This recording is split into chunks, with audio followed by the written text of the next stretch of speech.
Let's say there are some people in this YouTube world that will travel all the way to Australia to get their hands on some of the first iPhones that were distributed to people, to then just take the phone and smash it on the ground to demonstrate how durable and non-durable these phones are.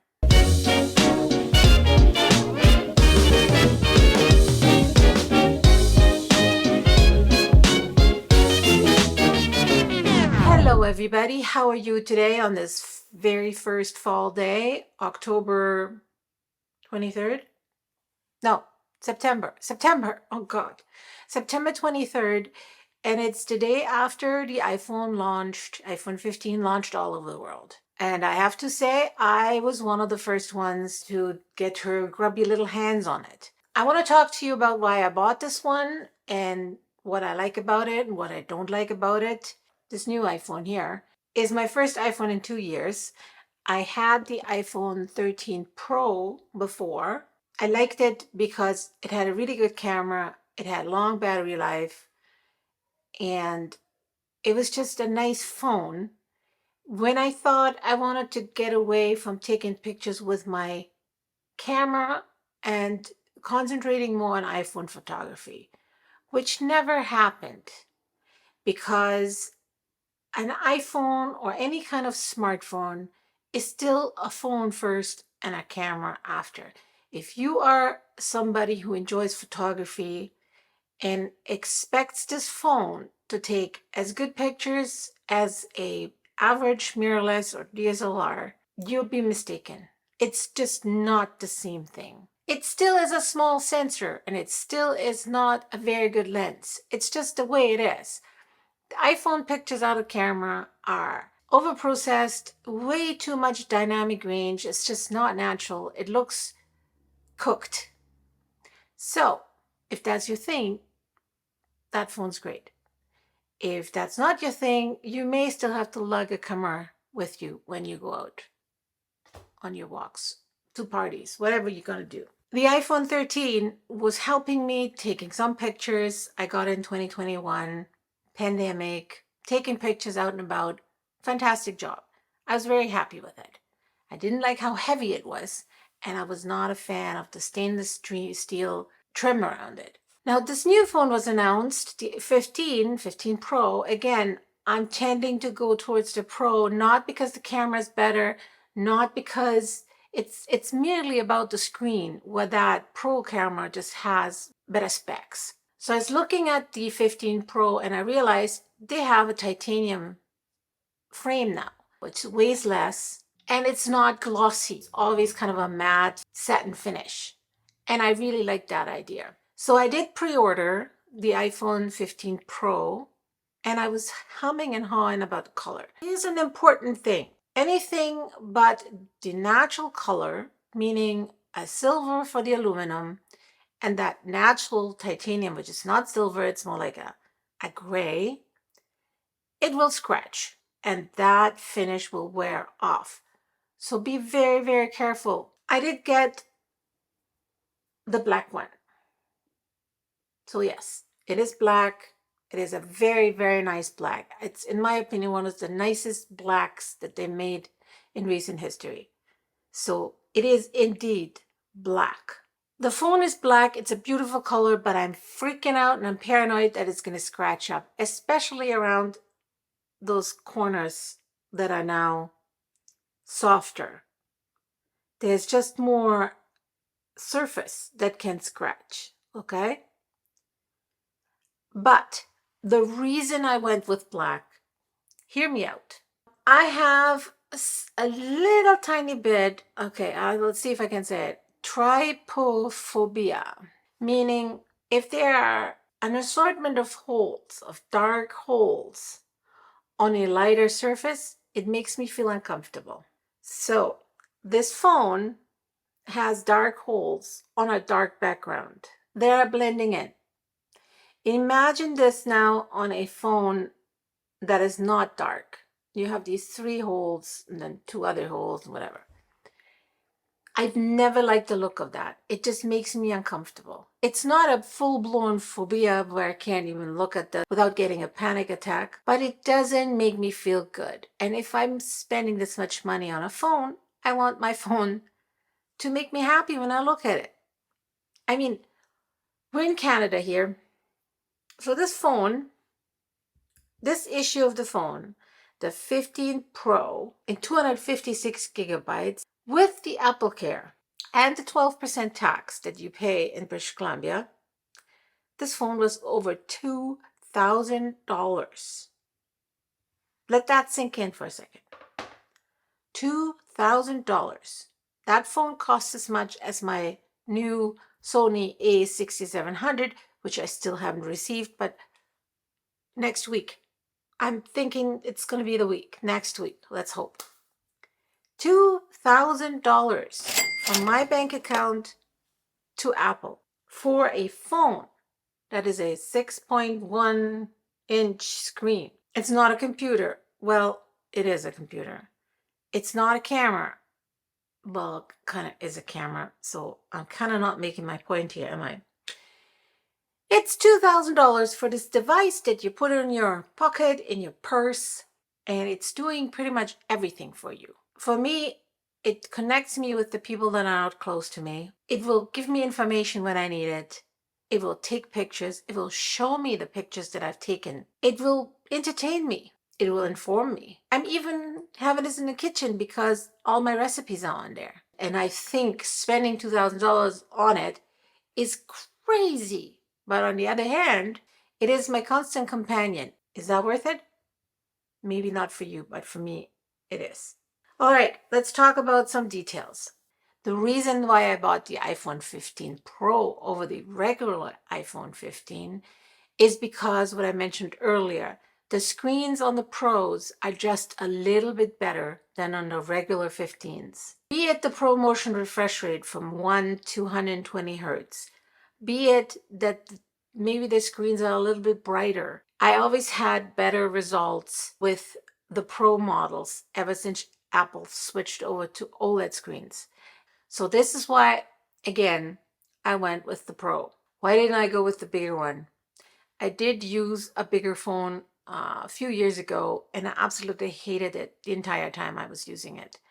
It was too big in my hand. I don't have small hands, especially calling somebody on it. The Pro Maxes are usually the better cameras, especially this year round. But I have a camera. I don't need a phone to take pictures if I want really, really good photos. For me, it's the portability and the sleekness of a smaller phone that I like.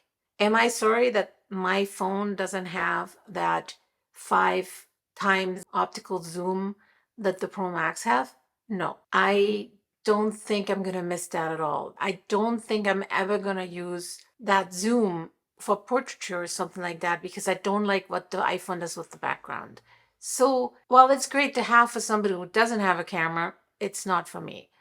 Plus, it's even more expensive. And I just realized by watching some of those horrible, horrible videos of people breaking the phones after they get them, that the Pro Max breaks instantly because there's just more surface area. We're looking at the same problem that we had with the iPads. The guy who broke it also tried to break a regular Pro, couldn't break it. So Pro Max is a little bit more sensitive and it's too big and it's too expensive. Why did I not stick with my iPhone 13 for a little bit longer? There are several reasons. One of them is that usually my phones get handed down to my family. And my son is still sporting an iPhone XR or 10R. And it's really starting to fall apart on him. So I thought, I'm going to get a new iPhone this year and then pass on my 13 Pro to my son.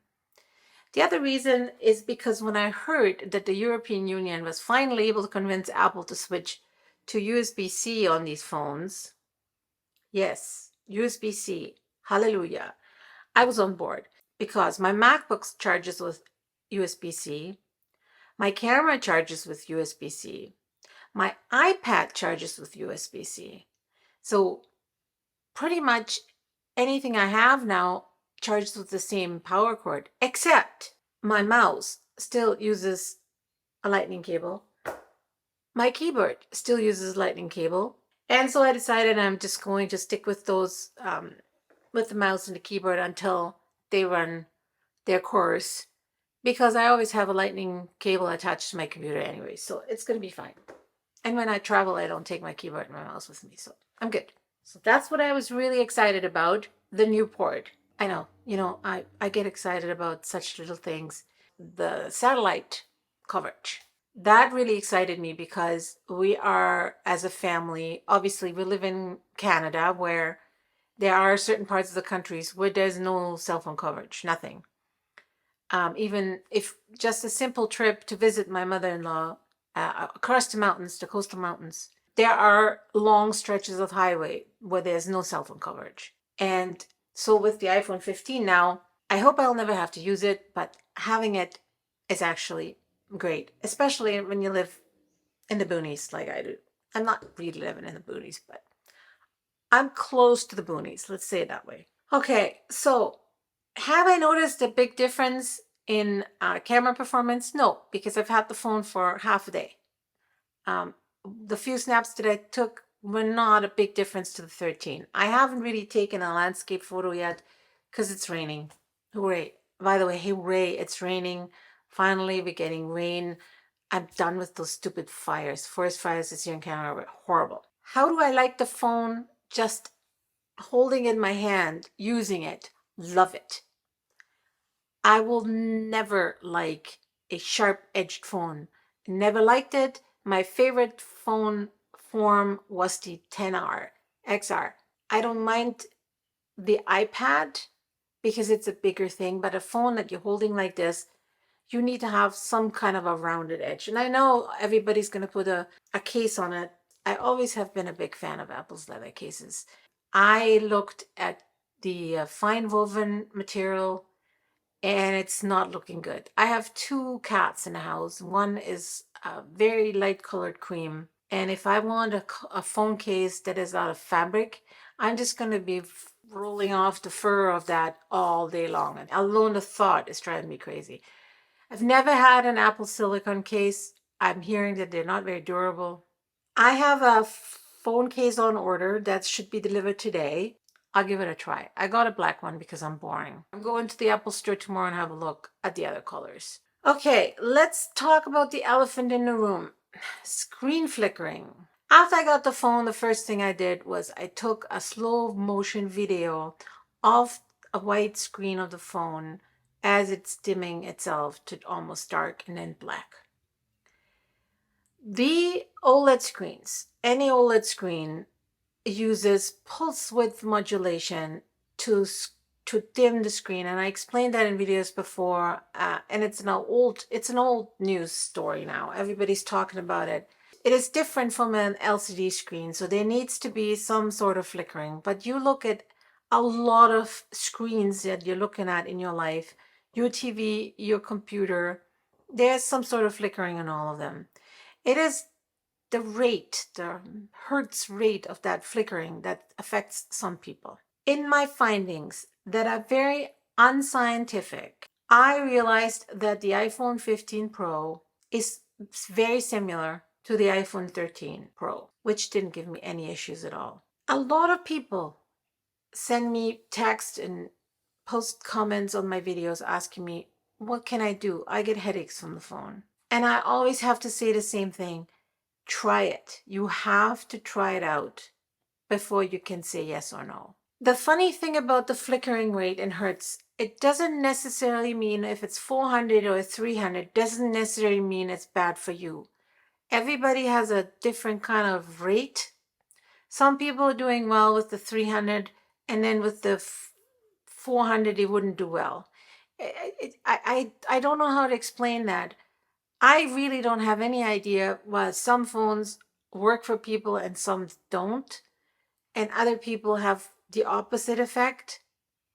I really don't know. I just know that in order to find out if a phone gives you issues with headaches or eye fatigue, you will have to try it out for yourself. And there's one other thing that I need to say, and I need to stress that more than anything. If you had issues in the past with a phone giving you eye strain or headaches, when you get another phone, and you go on in it wide-eyed and bushy-tailed and you say, yes, I'm going to try this new phone. I'm confident it's going to work. In the back of your head, if you're a person like me that is very susceptible to psychosomatic issues, just the fact that you're thinking it could be a possibility that the phone's going to hurt you could cause you exact that pain that you're trying to avoid. Don't stress. Just go in as relaxed as you can and say, they have my money now, but I have 2 weeks. And what's more, if you're really stressing about the flickering and the possibility that it will give you problems, wait a couple months. Buy the phone after American Thanksgiving or even at the beginning of November. Because then Apple is generally giving you a much longer return window right after New Year's. So that'll give you 2 months of trying out that phone to be absolutely 100% certain that the phone is going to work for you. That will give you an additional peace of mind. And this is what helped me when I got the 13. I got the 13 during that long return window. And I had some issues with headaches, but I know it was stress. And after a while, these headaches went away and I was fine. And I've been fine ever since. And I was on that phone a lot. So that's the advice that I give you. You have to try it out. If you're afraid that the phone may give you headaches, you have to try it out. You may even be okay with the iPhone 15. I don't know. I can't tell you that. Again, try it, keep the receipt. The only LCD screen phone that Apple still makes is the iPhone SE. And I wouldn't get that phone, not for that amount of money. So if the Apple OLED is not working for you, you may have to look elsewhere, like different brand.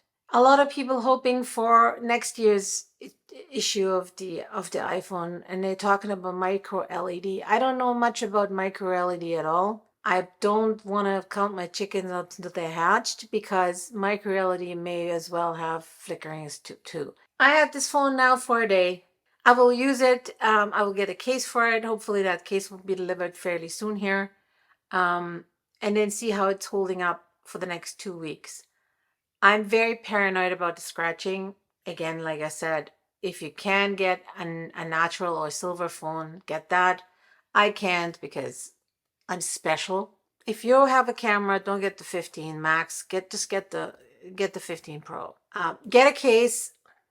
If you have pets, don't get the fine woven. Get some other case. Don't drop it because that phone is super sensitive to breakage, especially the back glass. Get the Apple Care. I know it's expensive, but you are going to drop the phone and you are going to shatter the screen. It happened to me, and I am usually really good. This camera now has a 48 megapixel sensor. 48. My camera is only 26. It's 48 megapixels. Even though it's this Apple high format that uses less storage, if you're using your phone extensively for photography, you have to go to at least 256. That's what I recommend you to do. If you don't do that, the 128 will be fine.